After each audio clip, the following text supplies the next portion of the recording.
Baghdad میں ایک بہت ہی گناہ گار انسان تھا، لیکن اس کی ماں بہت صالحہ تھی۔ اس شخص سے جب بھی کبھی گناہ ہوتا تو وہ اس گناہ کو ایک کتاب میں لکھ لیتا تھا۔ ایک رات کا ذکر ہے کہ جب وہ اپنے دن کے تمام گناہ کتاب میں لکھ رہا تھا کہ دروازے پر دستک ہوئی۔ نکل کر باہر دیکھا تو نہایت خوبصورت، حسین و جمیل، ماہ جبین لڑکی کھڑی تھی۔ اس نے اس لڑکی سے پوچھا کہ تمہیں کیا چاہیے؟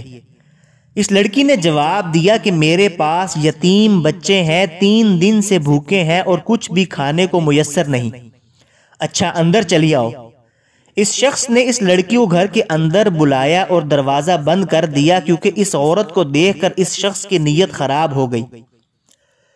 وہ عورت جان گئی کہ اس بندے کی نیت خراب ہو گئی ہے، کہ اس کے جی میں اب برائی آئی ہے۔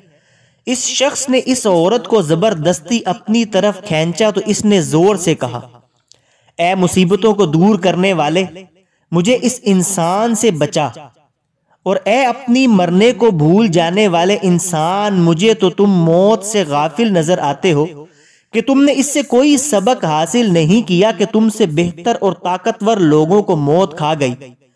ان کو بھی اس دنیا سے سوائے تھوڑی سی روزی اور کپڑے کے کچھ بھی نصیب نہ ہوا، اور جو منزلیں اور بڑے بڑے گھر انہوں نے آباد کیے وہ بھی خالی رہ گئے، اور تم خود بھی کل یا اگلے روز تنے تنہا قبرستان میں جا گزی ہو کر ان کی ہمسائیگی میں چلے جاؤ گے۔ اے میرے پروردگار، میری فریاد کو سن اور اس انسان سے مجھے بچا۔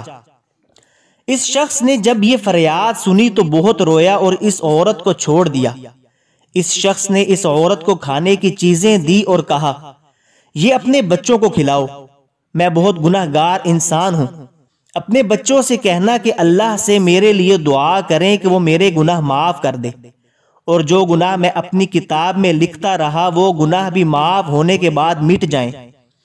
اس عورت نے جاتے ہوئے اس شخص کو بہت دعائیں دی۔ جب وہ عورت چلی گئی تو وہ بندہ کتاب لکھنے کے لیے بیٹھ گیا۔ جیسے ہی اس نے پہلا صفحہ کھولا تو اس پر کچھ لکھا ہی نہیں تھا۔ تمام کتاب چھان ماری، لیکن گناہوں کا تمام ریکارڈ کتاب سے پاک ہو چکا تھا۔ اس شخص نے اللہ کا شکر ادا کیا اور ماں کے پاس چلا گیا۔ ماں کو کہا کہ اس کے تمام گناہ معاف ہو گئے ہیں، کیونکہ میں نے اللہ پاک سے ایک عورت کے ہاتھ پر صلح کر لی۔ اس کے بعد اس شخص نے وضو کیا، نماز پڑھی اور دعا کی، اے رحمان، جیسے آپ نے میرے گناہ مٹا دیے، اب مجھے اپنے پاس بلا لیں۔ یہ کہہ کر سجدہ کیا۔ ماں نے جب دیکھا کہ سجدہ طویل ہو گیا تو اس کو حرکت دی تو دیکھا کہ روح پرواز کر چکی ہے اور اس شخص کا انتقال ہو چکا ہے۔